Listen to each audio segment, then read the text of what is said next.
Welcome to the Turkey Hunter Podcast with me, your host, Andy Galliano. In this podcast, I share with turkey hunters just like you how to have more turkeys on your hunting property and how to have more successful turkey hunts. I teach you how to do this with tips and interviews with turkey hunting pros, wildlife management tips, and entertaining turkey hunting stories. Tune in weekly as I share proven and simple strategies to help you have more success this turkey season.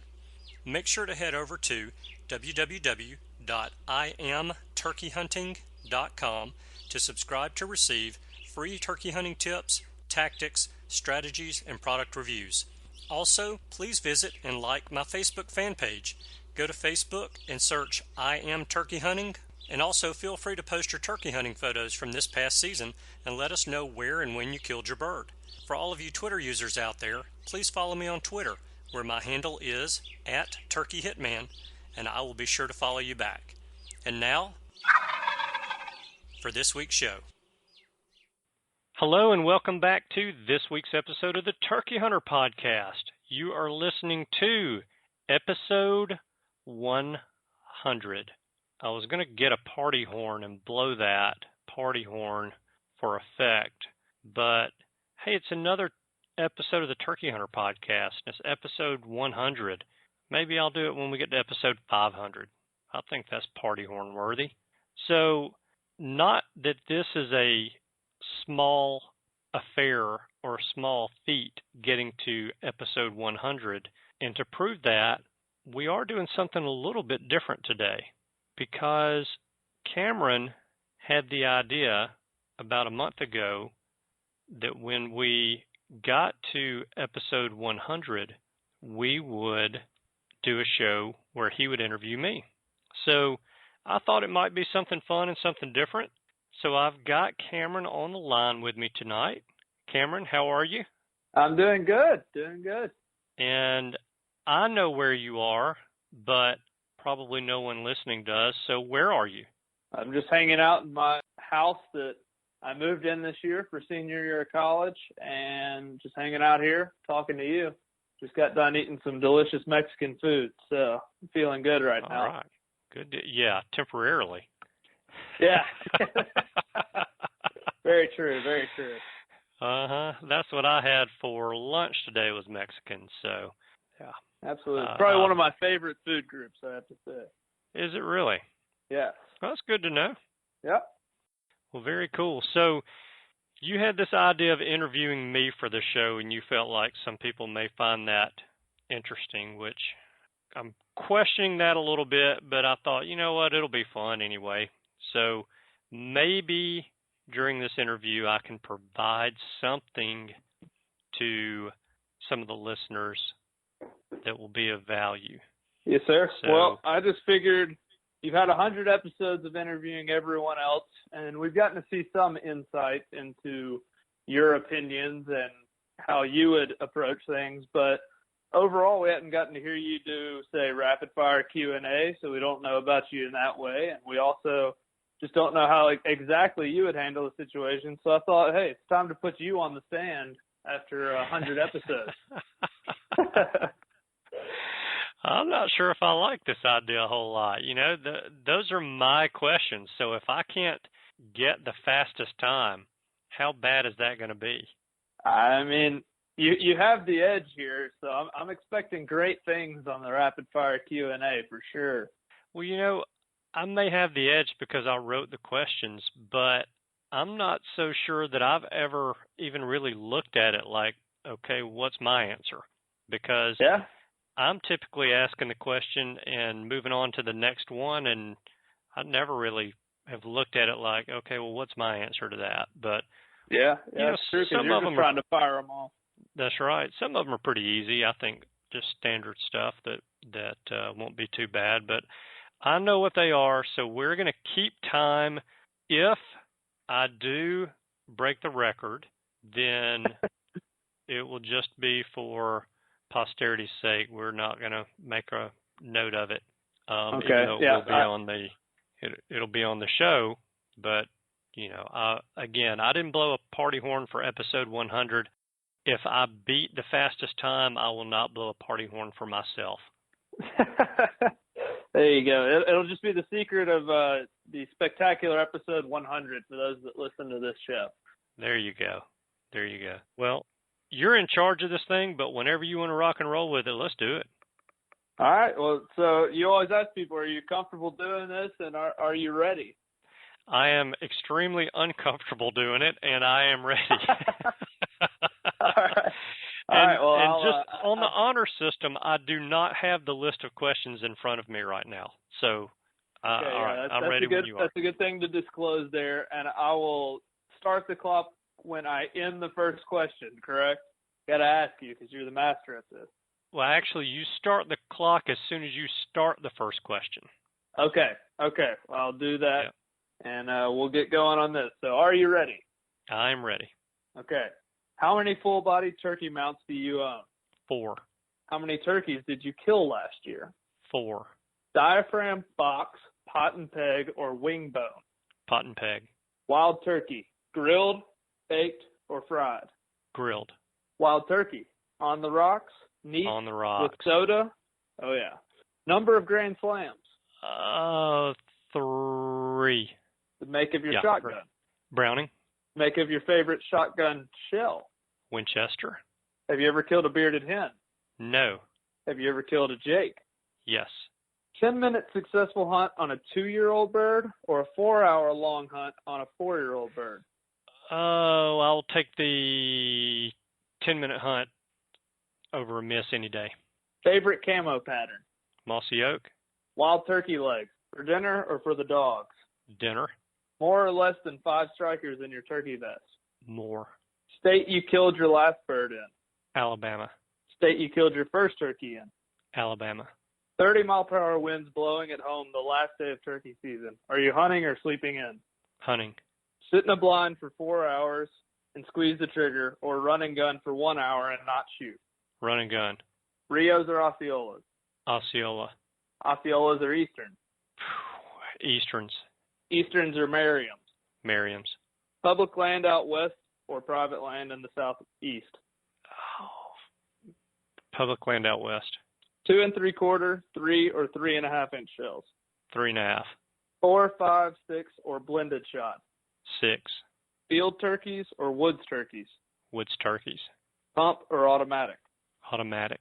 Shotgun scope, rifle sight, holographic sight, or bead? Rifle sights. Rubber boots, leather boots, or snake boots? Rubber boots. You roost a bird this afternoon and it's pouring rain at daylight. Do you hunt? Absolutely. Your favorite place ever to hunt? Oh, crap. Florida. All right. That's time. You got 3 minutes, 23 seconds. That's pretty poor. Hey, I think you thought through your answers very well, and you had a lot of thought behind them. That's all that matters, right? Well, you know, now that I've gone through this, I do realize that it's much more difficult being the person who's questioned than being the person who's asking the questions. Yeah. And I probably could have blurted out an answer, but I don't know that it had been the truth. Mm-hmm.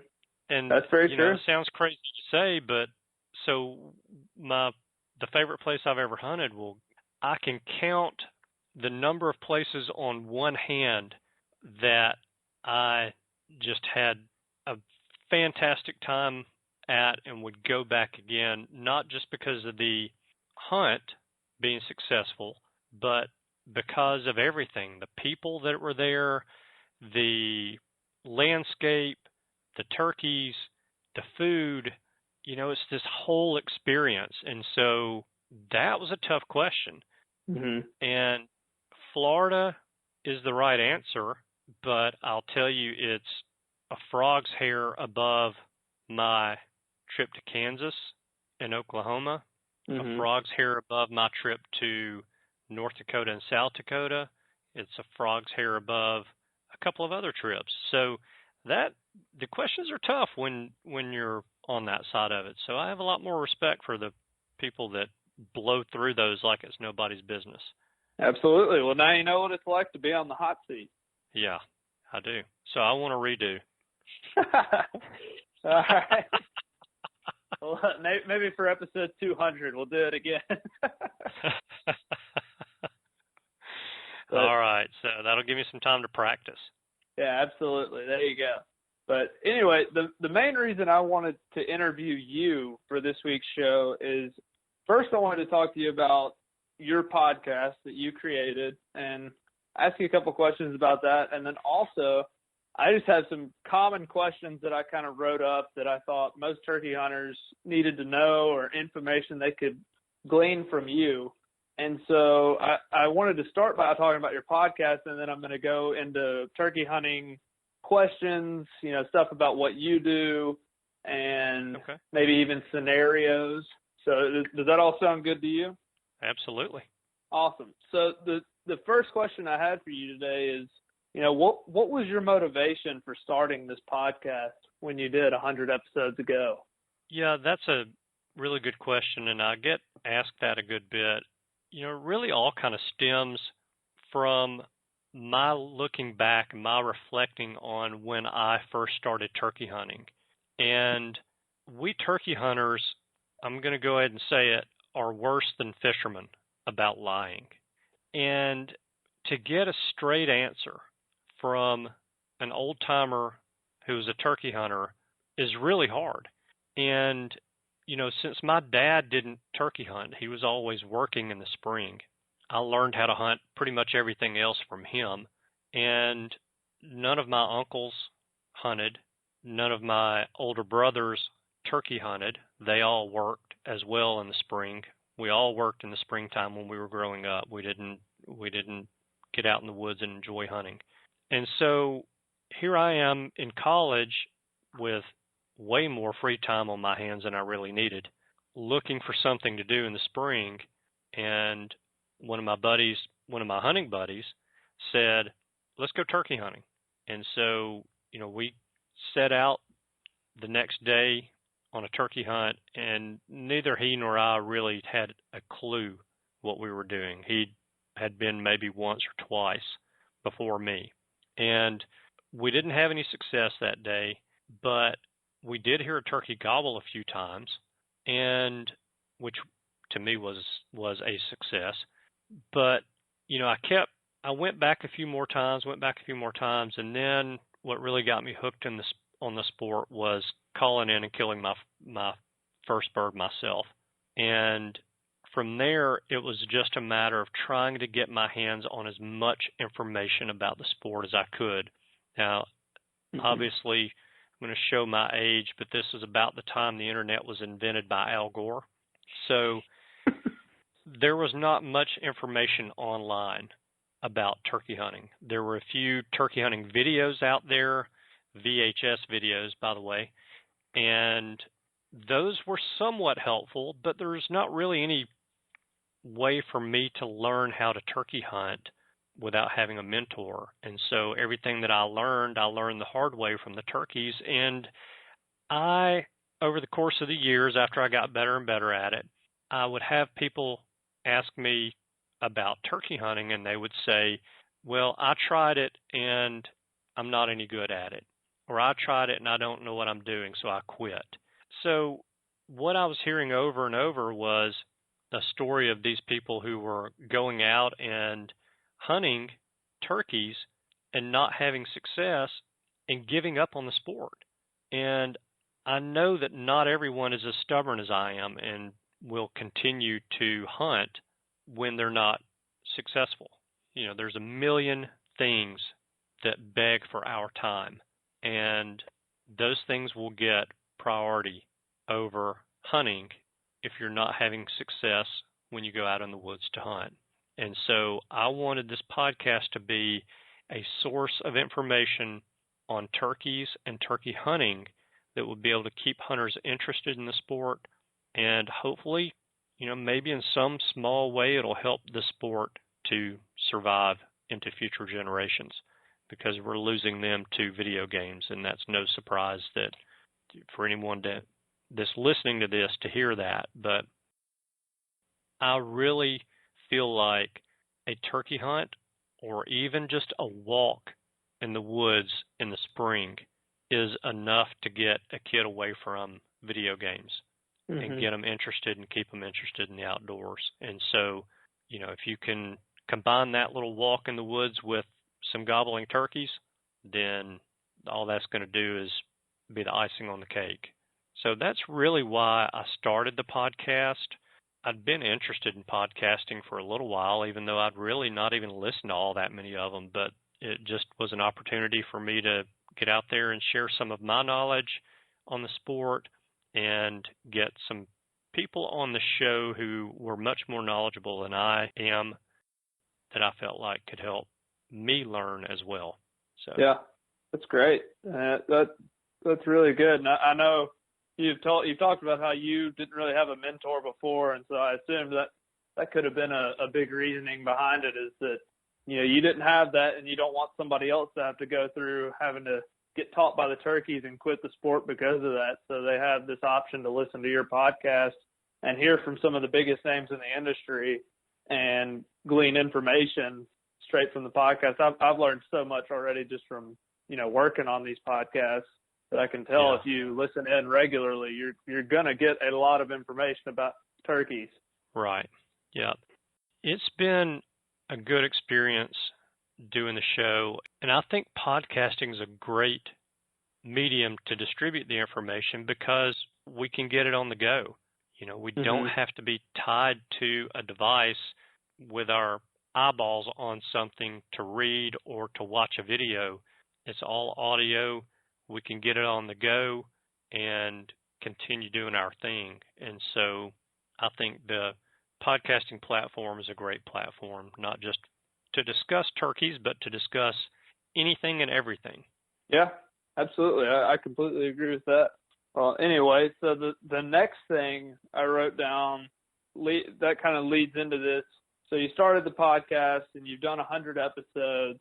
Have you had, what has been the most rewarding part of this podcast? Has somebody said something to you, or just from this podcast, what has rewarded you the most out of it? The most rewarding thing for me is when I get photos of hunters who have harvested their first bird and they attribute their success to the show. Mm-hmm. And not just the people who've killed their first turkey and attribute success of that hunt to the show, but maybe if somebody has killed their sixth bird or seventh bird. Anytime I have someone send me a picture, I'm sitting here looking at Facebook right now. Bo Johnson sent a picture of him with a turkey that he shot. This was in 2015 when he sent me this, and he says, "Bagged this gobbler in southeast Nebraska yesterday afternoon, my biggest yet." And, it's a picture of him smiling real big behind this huge Nebraska turkey. And, getting these pictures from people and hearing their stories has been awesome. And that really is a driver for me to keep going and keep doing this. I've got here's one from Ryan Mason. He sent me this, and let's see, he sent me this in 2014, and it's a photo of him with a great big old Eastern, smiling, some huge hooks on this bird. So things like that, to me, that's the whole reason I'm doing this. And when someone sends me a photo and says, "Hey, this show helped me out," or "this episode of the show helped me out," that to me is everything. So that absolutely is the most rewarding part of the show. Yeah, that's awesome. That's bound to be pretty fulfilling when you get a picture like that and somebody can tell you, this tip from your show, or I listened to this episode and it helped me so much, and I used this tactic that I learned about on your show in order to kill this turkey. That's got to be pretty fulfilling. And you also get to see that you're continuing the sport, because I've looked on the Facebook page myself, and there's a lot of young hunters on there who are still very young hunting, and who knows if they may not have gleaned all this information from you or other sources, they might have quit the sport, and that's the only way the sport's going to continue to grow. Yeah, that's exactly right. Absolutely. So my last question on the podcast is, do you have any future plans for the podcast, or, future topics that you might cover soon that you could let listeners have a little idea into, or is it all got to be secret? Not everything is a secret, but I do have some thoughts that I'm mulling around in my bald head about plans for the future of the show. And I don't want to throw anything out there yet, but when that time comes around, I will be asking for input from some of the listeners, because the way I feel is ultimately this is their show. Mm-hmm. I am hosting it. Well, let me step back because I'm not giving you any credit. You and I are producing it. And so my name's on it. Our work is going into it, but it is the listener's show. If I'm making a show that is garbage, I don't expect anyone to listen to it. And I don't want to go through the effort of putting a show out there that's garbage and not have people listening to it and enjoying it and getting something out of it. So I will be asking for input from listeners when I get ready to roll out something new and exciting for the show. But as far as upcoming topics, I have been trying for about, 4 to 6 weeks to get someone to come on the show who can share some science behind a turkey's eyesight. I have people tell me that, well, turkeys don't really see better than us. They just see movement better than us, or they do see better than us, but their vision is not magnified. Then some people say, well, their vision is magnified. It's about 8 times as strong as a human being. Well, it may be that I'm having a hard time getting someone to come on the show to cover this topic because no one really knows. Yeah. I would imagine if you asked a turkey, how much better do you see than I see, you're not going to get an answer because he still can't see the way that we can see. But, I don't think that biologically there's a huge difference between a domestic and a wild turkey. And surely someone has done studies to be able to tell exactly what is in a domestic turkey's eyeball or a wild turkey's eyeball and how those things within that eyeball relate to the way they see things. But I'm working on that. I may never get that done. Hopefully I will. I also want to do some more of those dissecting calls episodes. Yeah. I really enjoy those, and I love turkey calls.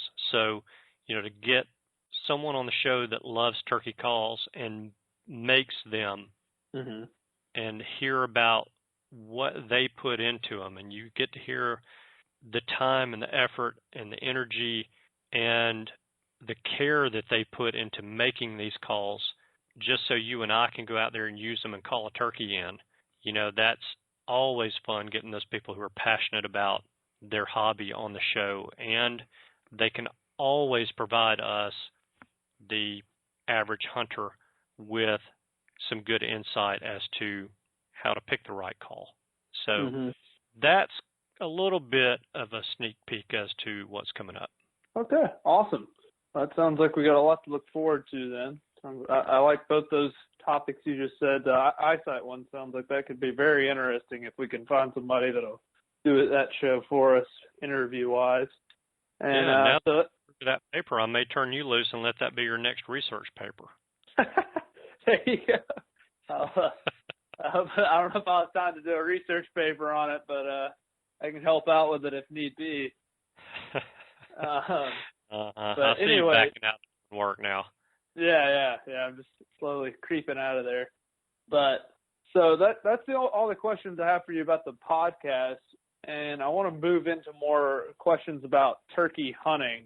And I'm still relatively new to the sport, honestly. I probably started when I was 14, 15, got really into it once I could actually drive at 16 and take myself. And I still have a lot of questions, and I face a lot of scenarios that I don't know how to handle things, and I know other people have these same issues. And so I just made some more questions that I thought I could ask you, because you've talked to a bunch of different people who know a lot about turkey hunting, and you've hunted a lot yourself. and you learned everything on your own, which is a great way to learn. So I feel like you could give some insight on these topics that could really help me and hopefully some listeners. And so first, I just wanted to ask you, how many wild turkeys do you think, just estimate, do you think you've killed? I'm going to say just shy of 100. Okay. I've got, you've seen my trophy room. Oh, yeah. And it's my paradise right there. That's what my goal is. So you've seen my pieces of barnwood where I have the nails in it and the spurs and beards hanging off of that. And I don't know exactly, but I think there's about between 70 and 80 there. And then I've got some that I've not put up yet. And I've got some that I haven't put up because I haven't just taken the time to put the beard in a shotgun shell and tie the rope around the legs and hang them up. But I've also run out of board space after this year. So that's a good problem. I just have to go grab some more barnwood from the hunting camp and get me a new board made up and find a vacant wall in my house where I can put another board with some turkey beards and feet. There you go. You might have to ask the wife about that one also. Yeah, she's really good to me and lets me display all of my trophies, and she loves them as well. So, that's good for me. But every so often I get that question of, can we hang a picture on the wall? And I just look at her and say, we don't have room for a picture. We got animals everywhere. Yeah, you really do. It is a spectacle, and as I said, that's the goal for me one day, is to have that lining my rooms in my house. Yeah, well, I'm sure for her, the goal would be for me to have a trophy room like my dad has, and has pretty much all of his animals hanging in, so that she can have some wall space to do a little decorating. But I don't know. We'll just have to see. That would involve moving, and I'm not excited about that. Yeah. Well, so next I was wondering, that was just kind of a question I was wondering about, is how experienced you are and how many turkeys you've actually killed. And that's very impressive to kill 100 turkeys. That's unbelievable. That's a lot of turkeys. Well, and like you, and I'm sorry to cut you off, but like you, I get as much pleasure out of calling one in for someone or being part of a successful hunt with someone else who squeezes the trigger as I do when I squeeze the trigger. So, this year I had the pleasure of watching 10 successful turkey hunts, or being a part of 10 hunts where turkeys died. Yeah. And, I don't count those when counting a total, even though someone says to me, how many turkeys did you kill this year? The answer is 4. But really, if I was staying within the law, or I should say if I was not staying within the law, I could say 10. Yeah. If I hunted by myself and I was not staying within the law, I killed 10 turkeys because I would have. Absolutely. But anyway, go ahead. It's just as rewarding when you can call a turkey like that up. And I've done that with a couple of my friends, and my only stipulation when I do that, as long as it's somebody, I'm a good buddy with, tell them if I call this turkey up, I get to keep one spur. And that's not so much for the trophy as it is when I see that spur, displayed, I think, oh, wow, that's when I called that turkey up for, this guy. And so I always tell them they have to give me one spur, and they can choose which one it is, just in case he has a broken one or something. That's pretty cool. Yeah. I just like when I look at my collection of, not quite as vast as yours, but when I do, I can still remember almost every story behind every beard and set of spurs that I have.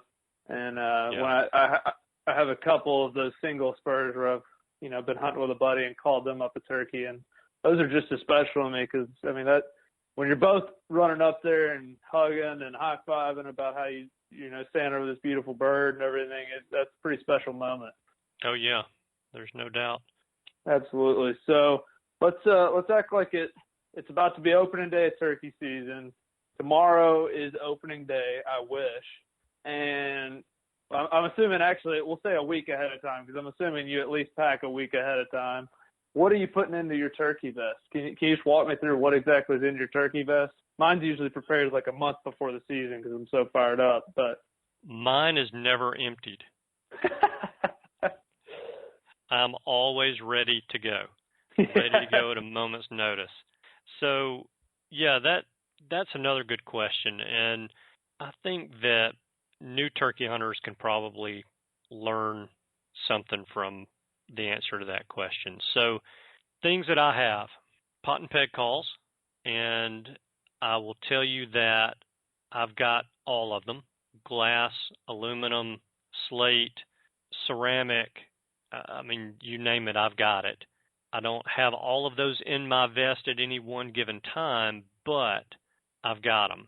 So typically I'll rotate those calls out throughout the season because I don't necessarily want to go in and hunt the same bird and sound like the same hen every single day for the whole entire season, even though usually I'm not hunting the same bird the entire season. But I like to mix the calls up so that I sound differently when I go out into the woods.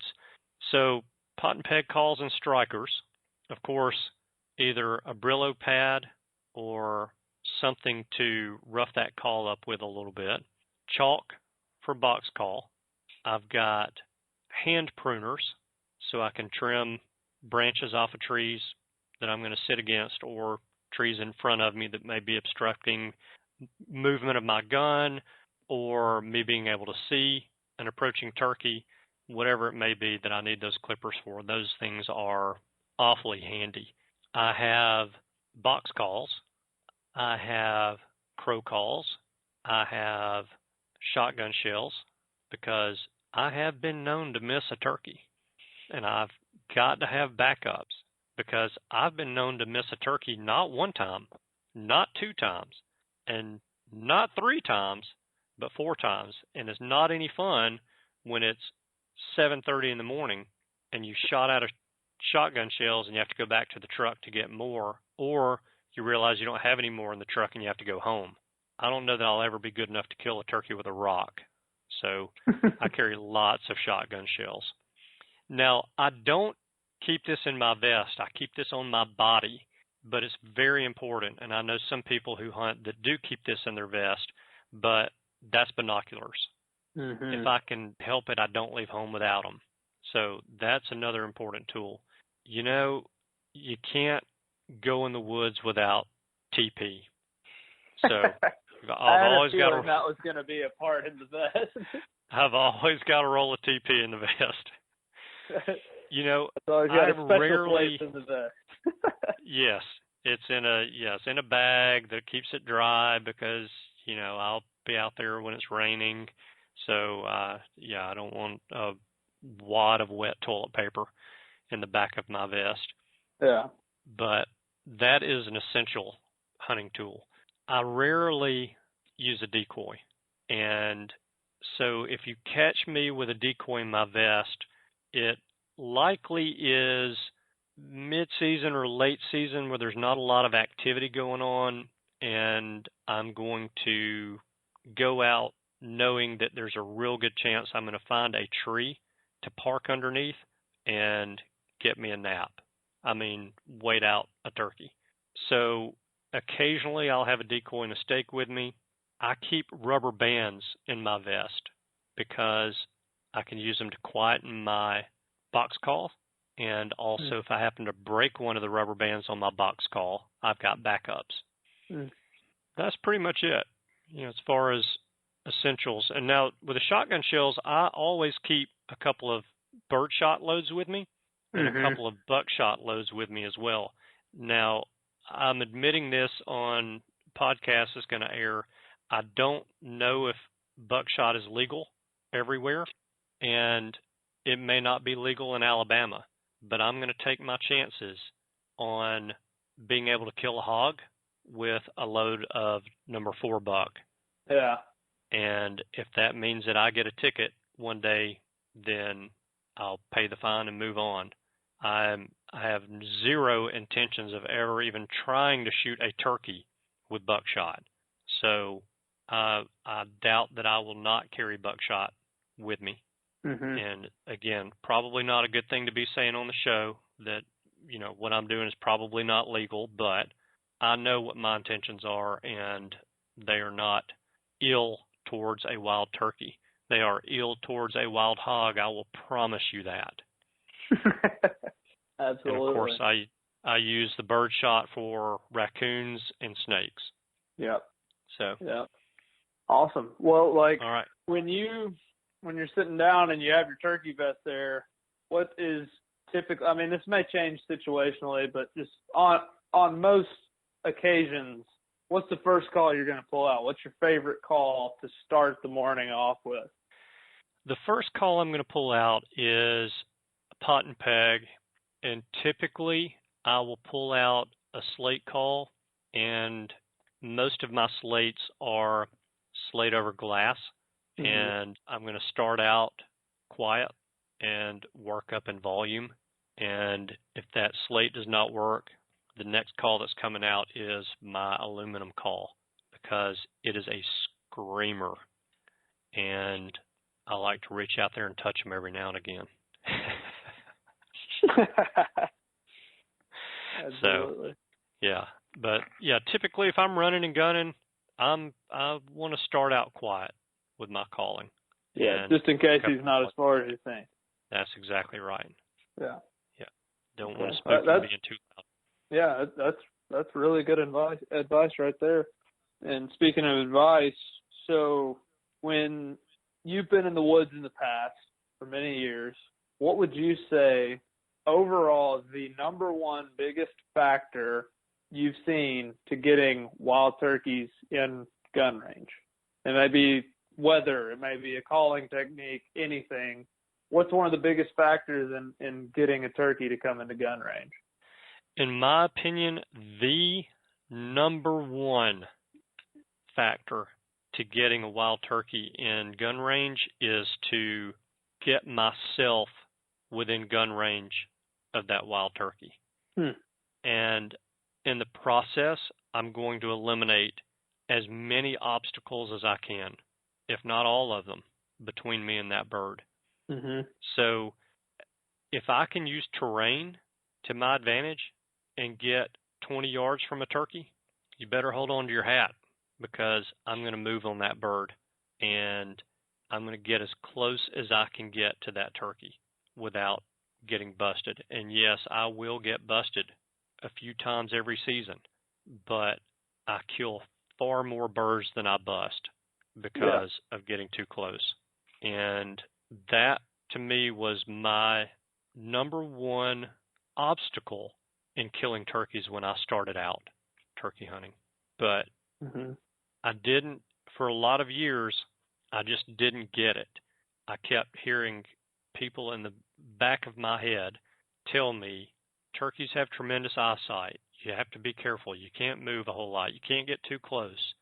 So that's what I kept playing over and over and over in my head. And there's no telling how many birds that I did not kill simply because I didn't get close enough to them to start with.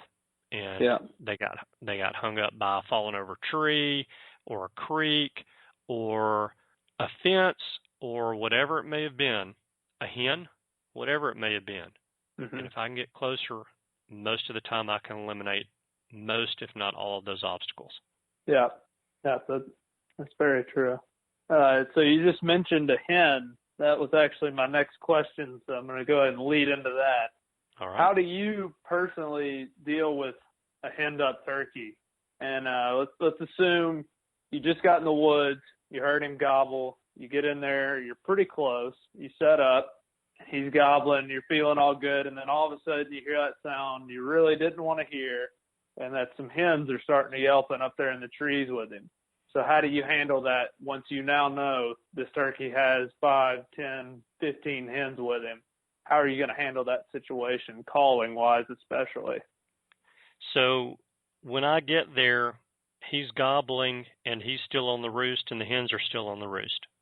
Yeah, everybody's still on the roost. It's very early, and you know what the situation is at this point, that he has got hens with him. They flew up together. They're going to come down together.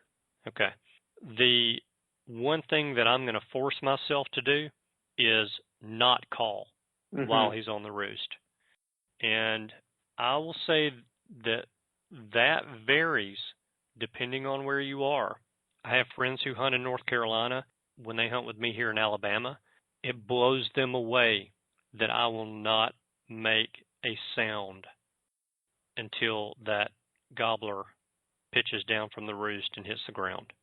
They call to their birds on the roost, and they have success with that.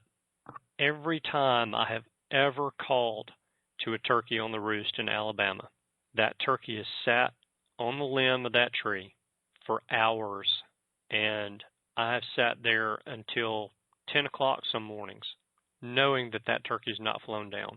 And then you hear him fly down. He flies down, he goes in the other direction, you never hear from him again. And so that's the last thing that I'm going to do is call. And I use that same strategy no matter where I'm hunting. I'm letting the hens fly down and walk to the gobbler. Yeah. So and hold on, one question real quick. So is that only if he's henned up, or if no matter the situation, you are not calling to that turkey on the roost, regardless if he has hens or not? No matter the situation. And okay. All right, sorry. I've had some. No, it's a great question, because I've had some guests on the show. They say that calling to a turkey on the roost works better when that turkey has hens with him. But in most places in Alabama, the gobblers are not going to fly down before the hens fly down. So a hen's going to fly down, and she's going to walk towards that gobbler who's still in the tree. When that gobbler sees her, he's going to fly down to her. He is not going to fly down to me, because I am that, I'm using air quotes in a really bad analogy here. I am that bird in the bush. So I just have never had success with it. I won't do it. So I'm not calling to that gobbler whether he's got hens with him or not. If he's got hens with him, they all fly down. Hopefully, I have gotten between where that flock of turkeys wants to go and where they are, where they roosted. If for some reason I have not, I'm going to rack my brain and try to figure out where it is they're going and try to get there before they do. If I can't figure that out, then I'm going to start picking on that boss hen, the one that answers me as they start to drift off and starts to get nasty with me, saying, "Where are you? Come over here. We're going this way." And I'm going to give it right back to her and do everything within my power to try to tick her off and get her to come back to see me to fight. And I don't fight fair, but I'm not going to fight her. I just want to bring that gobbler home. I want to put him in my vest and let him go for a ride in the truck, and I want to serve him for dinner. So that is what I'm going to do. Typically, that's an early to mid-season scenario. Now, and I'm not calling that gobbler. I'm not trying to call that gobbler. I'm trying to call that hen in that situation. Yeah, because he's not going to leave them. Yeah. So later in the season, when the hens are starting to nest, it's a completely different scenario, because a lot of times the hens are still flying up. They're not sitting on the nest full time. They're flying up at night. A lot of times they will meet up with a gobbler in the woods, and they'll all roost together. When they fly down, that hen has little to no interest in breeding with that gobbler. And in that case, I'm going to lay it on them, and I'm calling to that gobbler, and I'm going to, as long as he's going to gobble, then I'm going to talk to him, and I'm not going to talk sweet. I'm going to talk nasty. I'm going to say some things that'll make his mom blush and do my part to get him to leave those hens. And he will realize at some point in time that those hens have zero interest in him. But there is one in the bush that does have interest in him, and he will come. So late season is different than early season when it comes to dealing with hen-up birds, hen-up gobblers. So basically, early on, you're wanting to call the hen, but later in the season, when there still might be hens around, but you're calling the gobbler. You're looking at what Right. he's saying, not what the boss hen's saying. Okay. That's That's exactly really interesting. right. That's a great concept. I've never heard that about the later in the season. I've always dealt with a hen up gobbler the exact same way, trying to call that hen, and it doesn't really work that often, but it works every now and then.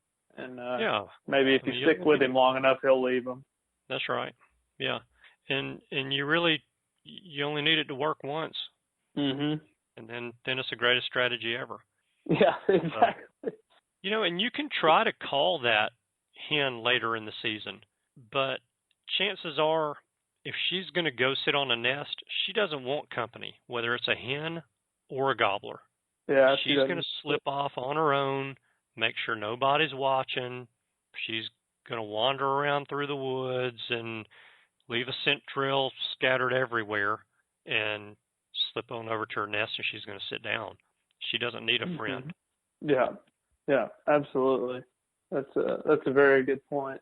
And one other thing, before we move on, one other thing that I like to do on an early season hunt when that gobbler's henned up is I like to gobble and imitate another male bird, a subordinate bird that's come into that gobbler's territory and is trying to get one of his hens to come to him. And a lot of times that will pull a gobbler away from a flock of hens and get him to come to you.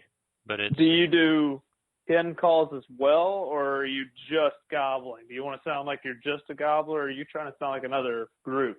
My first strategy with that is to call using hen calls, because I want to try to get that hen to come into me and bring him along. And if I can get that whole flock of turkeys to come in, I'm in good shape. Now, not every bird's a fighter, and not every gobbler who has a flock of hens is the dominant bird. So you have to kind of be careful with that gobbling strategy, but it does work. I have had it work numerous times, and so that's another one to kind of stick in your back pocket and try out. Yeah. So that sounds like actually a great lead-in for the next thing I was going to ask you was so in this case, let's assume this turkey doesn't have hens with him.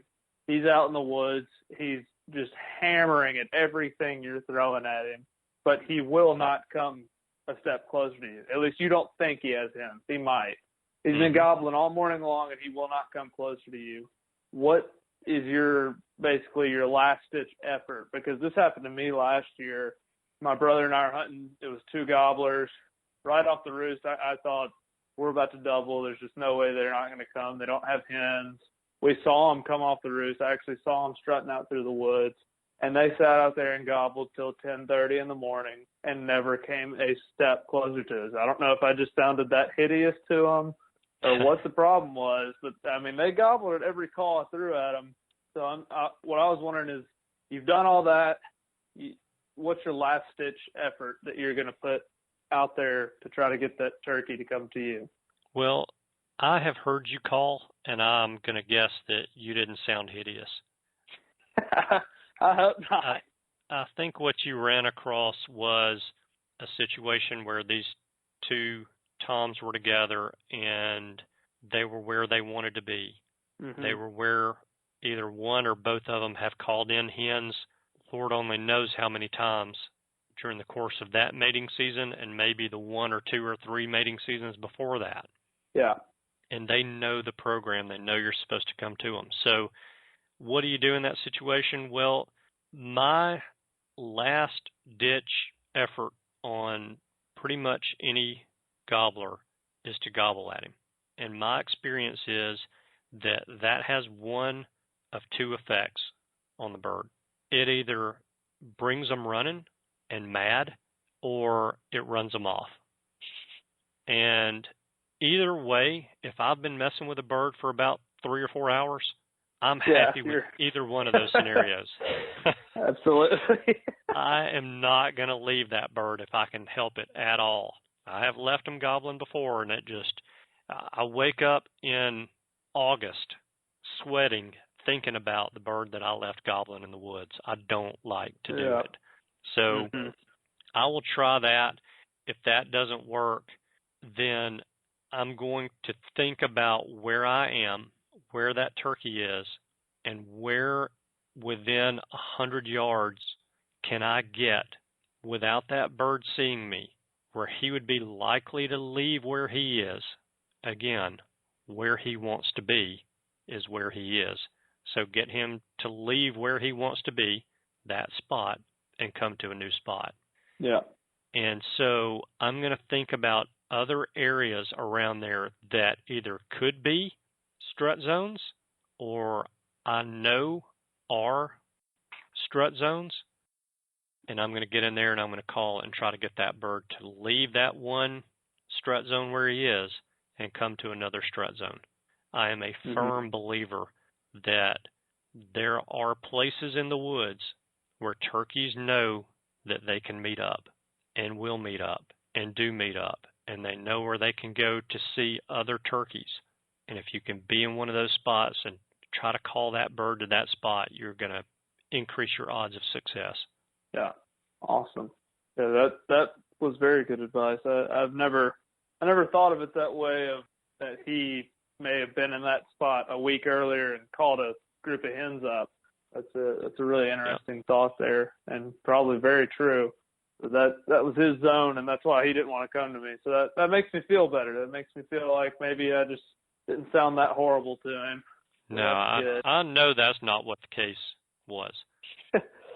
I hope heard you not. call. You sound a lot better than horrible and hideous. Well, good. Well, that helps. That's good there. Hopefully, we never did kill those birds, so hopefully they'll be back next year. Now I know how to handle that. And so I got a few more things I was going to ask you. The next one is probably one of the most important ones, in my opinion. What is the biggest piece of advice that you can give to other turkey hunters, especially new ones? Can I change your question or cheat a little bit and give 3 pieces of advice? There you go. Right. That's more bang for your buck right there. That's great. That was more than I was asking for. I don't know how I can do better than that. I was hoping you would say yes, because if it was going to be one, I don't know what in the world I would answer. Okay, well, let's hear the 3 biggest pieces of advice. All right, so that's good. Number 1, know your land that you're hunting on. Know it like the back of your hand. Know it like you know your house in the dark. You know where all the pieces of furniture are in your bedroom. And so when you wake up in the middle of the night to go to the bathroom, you don't kill yourself tripping over a chair, because you know that chair's there and you're going to get around it. Know your woods just as well as you know your own house. That's number 1. Number 2 is know wild turkeys. Study everything you can get your hands on about wild turkeys. And I've said it multiple times. I'll say it one more time just in case somebody listens to this one episode and doesn't listen to another show that I've done. Read Illumination in the Flatwoods. Not only is it a great story, but it will tell you volumes about wild turkeys. You'd have to read between the lines and pay attention to what's going on with the turkeys. Pay attention to the story that he's telling about the turkeys, because that's what he's doing, is he's telling a story about the turkeys, but you have to figure out, or pay attention to what those turkeys are doing when he's telling the story, and you will gain a ton of knowledge about wild turkeys by reading that book. All right, number 3, I'm going to go a little bit deeper into that same thing. Know your turkeys. Know where they like to go when they fly down. Know where they like to roost. Know where they like to go midday. Know where they hang out in the afternoons. Know what they're feeding on in the early season, the mid-season, and the late season. You need to know your turkeys. You need to know their habits. You need to know their patterns. You need to know everything that you can possibly know about your wild turkeys. Remember, you asked me that question about a tom on the roost, and I told you that I won't call to a tom that's on the roost, whether he's got hens with him or not. That's because I know my wild turkeys. When you call to them on the roost, they're going to stay there. Again, if you're going to hunt Merriam's, I will bet you a Merriam's turkey could give a rip if you called him on the roost or not. But an eastern wild turkey in southwest Alabama will sit in that tree as long as he can sit in the tree, waiting on that hen to show up before he flies down. You have to know your turkeys to kill turkeys. That's my 3 pieces of advice to especially new turkey hunters, but to all turkey hunters. Yeah. So how do you do all that? How do you do all that? You go spend time in the woods. Mm-hmm. You spend time studying Google Earth. I'm a Google Earth nerd. I'm not going to claim to know that I know everything about Google Earth because I don't. I didn't write the program. I'm sure there are a lot of things that it does that are great that I don't know how to use. I don't know how to do. But you can learn a lot about your land by looking at Google Earth. Study it and get to know it. So I interrupted you. Go ahead. I was going to say, number 3, what you're saying, knowing your turkeys, that didn't become as relevant to me until this year when I was hunting in Alabama, a whole new ball game of turkeys. I've been hunting in Tennessee, both Easterns, they're, bordering states, but there's 2 different types of turkeys in my opinion. The Alabama turkeys are very different than the ones I'm hunting back home. I know my turkeys back home, but the ones I was hunting here, I didn't know the land. I didn't know, where they wanted to be and that kind of thing. And I really struggled this year in Alabama. So that's a great piece of advice right there. And so I'm hoping this next year hunting here, I should be a lot better equipped for it because I've heard them and seen these turkeys and where they've been going, at least for one season. So my knowledge has grown a little bit. And it all boils down to getting into the woods all the time, or at least before the season for some amount of time. And during the season, your knowledge bank is going to be growing about your turkeys. That's just, that advice you just gave is the starting point for every turkey hunter, is how that needs to happen. Yeah, I agree. That's great. Absolutely. And elimination of fat woods, that's funny because I'm in my room right now, and that's literally the book sitting next to my bed on my bedside table is Elimination of Flatwoods. I read in it all the time. And that was all after your suggestion. And once I started it, I realized you were very correct in that. It's a great book. And you're right, it is a great story. But you also, if you read it like you were saying, you're going to learn a lot. Yeah, yeah. I enjoy reading it as just the story. And so I don't know how many times I've read it, but every time that I read it, I pick something up about turkeys that I didn't know. Or that when I read it, I go, oh, that makes complete sense now. And I think back to what happened on a hunt 5 years ago. Yeah. And why did that turkey do that? Well, so much of why a turkey does what a turkey does stems from being born. I mean, you can't give any better explanation than that. Mm-hmm. So, love the book. Absolutely love it. Absolutely, yeah. Well, that's great. Well, I have 2 more questions for you, and these are a little more not as big of advice questions as they are just kind of storytelling, because I love kind of I'm sitting around the campfire and I want to hear a good story about other people's turkey hunting experiences. But my first one is, have you ever done anything that's just really out of the ordinary or strange that worked with turkey hunting, and you ended a hunt with a successful turkey hunt by doing something just almost insane in the turkey woods? Yeah. Again, I'll say, do as I say, not as I do, because I am big into being as safe as we can be in the woods. Turkey woods are not an extremely safe place, but we sometimes do things in the heat of battle that we look back on and go, well, that wasn't entirely smart. So anyway, all right, so now that I've told them myself again, here's what I did. One morning, I went out, it's daylight, I heard a bird gobble on the roost 2 times, and that was it. Nothing after that. And it was mid-season. The birds should have been gobbling. At least gobble on the roost, good, then they fly down, call hens in, they get quiet, and then, an hour or 2 hours later, they start to fire back up. It's that time of season. Well, Yeah. not much gobbling going on at all that morning early on the roost. The birds fly down, and there's absolutely nothing going on. So I go and I park my rear end in an area where I know there are turkeys, and they are there almost all the time at some point during the day. And I'm calling, and I'm sitting on the edge of a food plot. And, I'm not blowing the call up. I'm calling sporadically. Well, I look down at the end of the food plot where the road comes into the food plot, and there's a gobbler standing at the road, and he's looking in that field that I'm sitting in, or sitting in the edge of. And he's looking for that hen that he heard calling, but he doesn't see her. I don't have a decoy up. So he leaves, and I get up, and I walk towards that road where the bird was.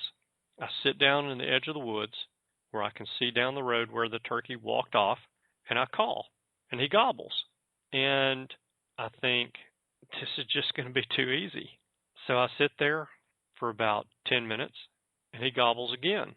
And he's a little bit closer, maybe 25, 30 yards closer, not a whole lot. But I still can't see him. He's not in range. And I'm still sitting there. I'm not calling. I'm waiting on him to show up. About, 15 more minutes go by. He gobbles again, and now he's further away from me. So I get up and I go to where he was when he gobbled the first time, and I sit down and I call, and he gobbles, and he's farther away. I call to him again, and he gobbles, and he's turning, he's coming towards me. So I get ready to shoot. I'm waiting on this turkey to show up, and I'm waiting, and he gobbles, and he's getting closer, and he gobbles, and he's getting closer, and he gobbles, and he's going away from me. I'm like, what in the world is this turkey doing? He's by himself. I know he's by himself. Why? And I am where he just was. Why will he not come back to where he just was? So he gobbles again, and he's further away again. So I get up and I go to where he was when he gobbled that first time out of that set of gobbles that he did. And I sit down and I call. He does the same thing. Gobbles, then he starts walking towards me, gobbling. He stops, he gobbles, he turns, and he walks away gobbling. Never comes within range. And I said, I think I have figured this game out. I'm not real smart. It takes me a few times. So where he was when I heard him gobble last was up on top of a hill. And I knew that he was going to be walking over the top of that hill and down the hill away from me. So I got up and I walked about 20 yards closer to him, and I called, and he gobbled, and I took off running straight towards where he was. And I closed the gap of probably 60 yards, and I sat down right on the edge of that hill. And he walked up 10 yards from me, didn't have a clue in the world what was going on, and gobbled, and that was the last time he ever gobbled. Wow. So that's a great story. He would come towards me and come to a point and stop, and then turn around and go away the other direction.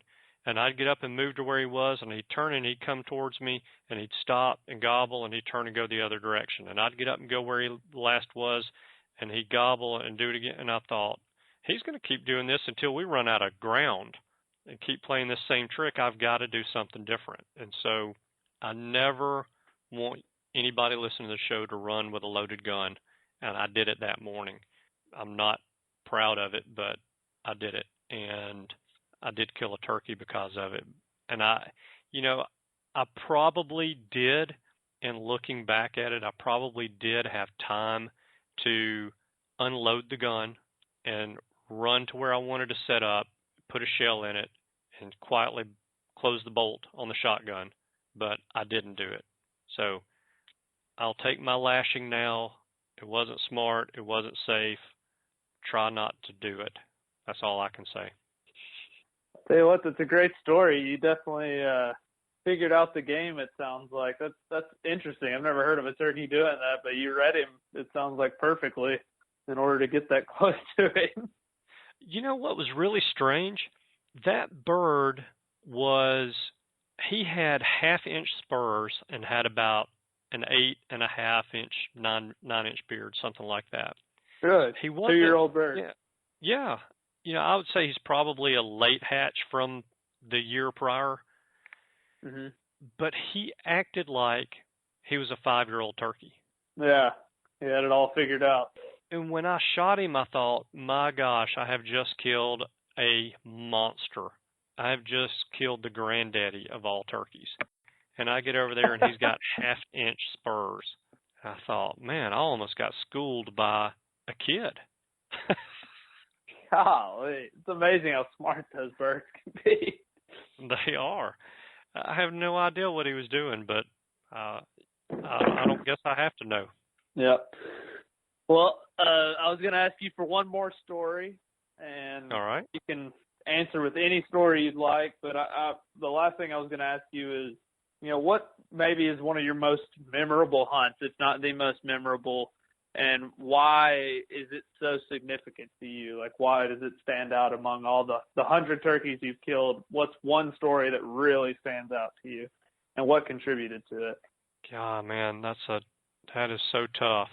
There are so many great hunts that I have been on, and every one of the turkeys that I've killed provided me with an awesome experience and an awesome story, and I wouldn't trade any of them. So picking a favorite or memorable out of that whole bunch is pretty tough. I would say probably like most people, the first bird I called in for myself was a special bird because of that fact, but in addition to that, because of the fact that he was on public land. And, wow. Yeah, and so that was a great experience, and really that bird is what got me hooked. I'd killed birds before that, but that's the bird that got me hooked on the sport, and I have never been the same since.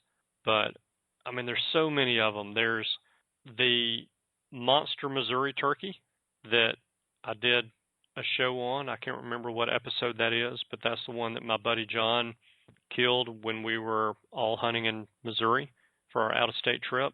And the bird was, I think, number 2 in Missouri and number 3 typical in the U.S., eastern wild turkey. Wow.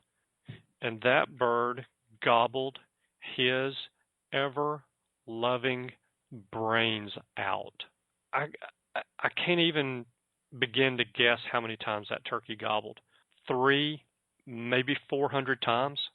He would gobble until he ran out of breath and still be trying to gobble.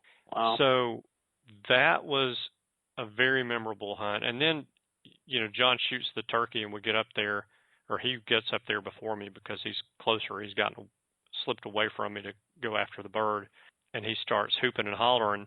And he says, "You're not going to believe this." We get over there, and the dang turkey's got like 2.25 inch spurs and a 14 or 15 inch beard. I mean, it's just good. Yeah, that added to that hunt being memorable. Then some of these funny hunts that I've been on, the Texas Decoy Massacre, that I was involved with John on that hunt. If I had a video camera, I still don't think you'd believe it if you saw it. It was just hilarious. It is one of the funniest things I've ever experienced in my life. And then there's the hunts where I've helped guys get their first turkey, and to see the excitement on their face, and to see, I even saw one of them this past weekend on a dove hunt, a guy named Larry Florence. And Larry is still a turkey hunter and is passing his love of the sport onto his kids. And, to see that is awesome. So, man, there's just so many of them. It really is hard to pick them out. And, those hunts where I helped these guys get their first bird, I didn't squeeze the trigger, but I will never forget those. Yeah, that's a very special moment. Yeah. So I've always enjoyed those. And I'm no different than anybody listening to this show that's turkey hunted for a while. or even if they've just turkey hunted for a few years and they're, have a few birds under their belt.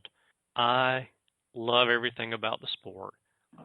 Every one of the turkeys I've killed has and will always be a great memory for me, and I enjoy sharing those memories with my hunting buddies. And so that's really what it's all about for me. Absolutely. Well, that's all I have to ask you. Do you have anything else you'd like to talk about? Cameron, I have just looked at the timer on this conversation. And I am the longest-winded person that has ever been interviewed on this show. So I may not have won the Rapid Fire Q&A, but I won the staying power contest. Absolutely. There you go. That's more important right there. I don't know. There's no telling how many people I've lost in this long interview, but I appreciate you having the initiative to come up with the idea for the show and following through with that. I don't know if the show's helped anyone. I hope that it has. I hope my experiences, not just the ones shared on this show, but the ones shared on all the other episodes, have been worth the people's time that they've taken to listen to the show. I respect their time and I appreciate their time. And I say this, and I stole it from a radio host, but the reason that I stole it from a radio host is because I feel the same way. And when I close out every show and I say, thanks so much for tuning in, I know you have choices and I appreciate you spending your time with us, that is stolen from Colin Cowherd, and I'm not afraid to steal something from somebody like that when it's got good meaning to me. And so, I appreciate everybody listening to the show for the past 100 episodes, and I look forward to doing the next 100 for you guys, and hopefully can provide some more content that we can all learn from and share some more experiences that I hope will keep you entertained as well. And I will close with this. I appreciate your help. You've been helping me now for about, what has it been, 8 months or so? Yep, that sounds about right. And I am very grateful for your help. It takes a load off of me, and it gives me the opportunity to do many other things like work or even clock out from work. And I am appreciative of what you do, and I look forward to killing a bird with you this coming spring. We're going to make that happen. Me too. I want to kill a big Alabama gobbler. That's the goal I have before I leave Alabama to move back to Tennessee. Well, I hope that I'm the one that calls that big bird in for you. So I did too. Well, Mr. Andy, it's been great, and I think everybody should definitely, they turned in for that whole episode right there, they should have learned something. I know I did, and I've learned a lot by working with this podcast. So I thank you for having me on to it. And I wanted to end this episode with a quote that I don't know if anybody else will like it, but it's one of my favorite quotes from Tom Kelly, one of the best turkey hunting authors, in my opinion, book-wise. And it says, "The first turkey that ever came to me on the ground did it a long time ago. I sat there with my hands shaking and my breath short and my heart hammering so hard I could not understand why he could not hear it. The last turkey that came to me last spring had exactly the same effect. And the day this does not happen to me is the day that I quit." And that's how I feel about it, and I think that's how everybody should feel about turkey hunting, in my opinion. Yeah. I have a feeling everybody listening to this show feels that way. I do too, especially the people who tune in every week. You can see that we get a lot of views on the actual day the show airs on Thursdays, and I really appreciate those people listening in, because I know you do a lot of hard work for this show, and I put in some effort too, and it really makes it worth it to see that we're hopefully helping some people out. I can't say it any better than that. So I'm done. Awesome. Well, I think we've said enough, to be honest. Good deal. Cameron, thank you for your efforts. I really do appreciate you. Thank you guys for listening this week. again, I know you have choices. I appreciate you spending your time with us. I hope you have a wonderful week, and I look forward to seeing you again for episode 101 next week. Goodbye. Goodbye. Thanks for tuning in. You were just listening to the Turkey Hunter podcast. If you enjoyed the show, please go on over to iTunes and leave a 5-star review.